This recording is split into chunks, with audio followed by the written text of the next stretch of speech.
Non. La laïcité, c'est l'espace public, c'est la définition selon laquelle un espace dans lequel se retrouvent des citoyens, dans lequel on oublie une certaine histoire, on est neutre pour justement... Donc la religion, c'est une affaire privée, c'est pas dans la rue. Non mais totalement, c'est justement le but de la laïcité, c'est de faire de la religion uniquement une affaire privée et que ça. C'est ce qui, normalement, nous permet une coexistence pacifique. Donc à partir du moment où on laisse ce genre de choses s'accumuler, voire s'y habituer, nous ne sommes plus ni en laïcité, ni en république.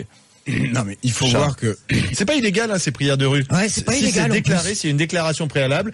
Si le préfet l'autorise, c'est légal. Pourquoi est-ce que tu ramènes toujours tout à la laïcité? C'est ça que je mais non, mais pas. parce que je pense la laïcité, c'est aussi permettre à chacun de pouvoir dignement exercer son culte.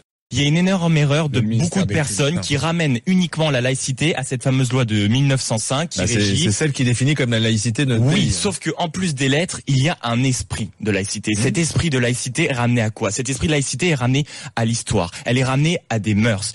Mais on ne peut pas se permettre d'accepter les prières de rue.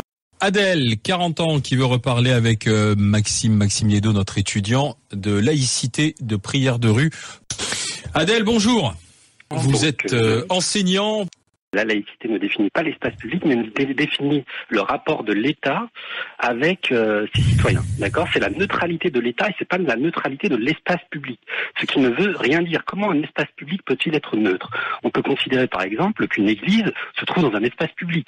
Pourtant, elle représente une religion. Une mosquée se trouve dans un espace public.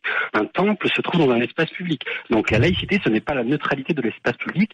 Absolument pas. C'est la neutralité de l'État et des représentants de l'État par rapport aux citoyens. Et justement, l'État a pour devoir de permettre à tous les citoyens de pratiquer leur religion et d'ailleurs en public ou en privé, parce qu'on entend aussi souvent la laïcité, la religion c'est de l'ordre du privé. Mais non, la laïcité ce n'est pas ça. La laïcité c'est permettre à tout le monde de pratiquer sa religion en public, en privé, seul ou en groupe. Ce que je considère comme la laïcité, je n'ai pas dit que c'était la neutralité de l'espace public. La loi, cette fameuse loi de 1905, je l'ai expliqué justement très clairement tout à l'heure, certains, comme vous, la réduisent à la neutralité de l'État et à la neutralité de ses fonctionnaires. Or, la laïcité, ce n'est justement pas que cette fameuse loi de 1905 qui n'est que des lignes. Cette fameuse loi n'est que lettres. Ce qui entoure cette loi, c'est un esprit, c'est une histoire, c'est une appartenance. L'esprit et l'histoire de l'époque, c'était que l'Église intervenait dans les écoles, intervenait dans les mairies, intervenait au Parlement, d'accord, pour influencer les instituteurs, influencer les députés, faire la loi. C'était ça. Et donc l'esprit, c'était de retirer l'Église à ce niveau-là. C'est pas de retirer le catholicisme ou le protestantisme ou l'islam ou l'athéisme de l'espace public. Oui, mais en France, notre statut avec cette laïcité à nous ne sommes pas dans un schéma anglo-saxon avec un esprit de tolérance. Personnellement, je ne vous parle pas de l'Angleterre, mais je vous parle de la France et d'Aristide Briand. Relisez Aristide Briand. Oui, alors pardon de ne pas avoir lu tous les livres possibles, mais dans ce cas-là, je vais vous permettre moi de vous sortir une citation de quelqu'un qui s'appelle Léon Wörth, qui a entre autres un peu paraphé Le Petit Prince, qui a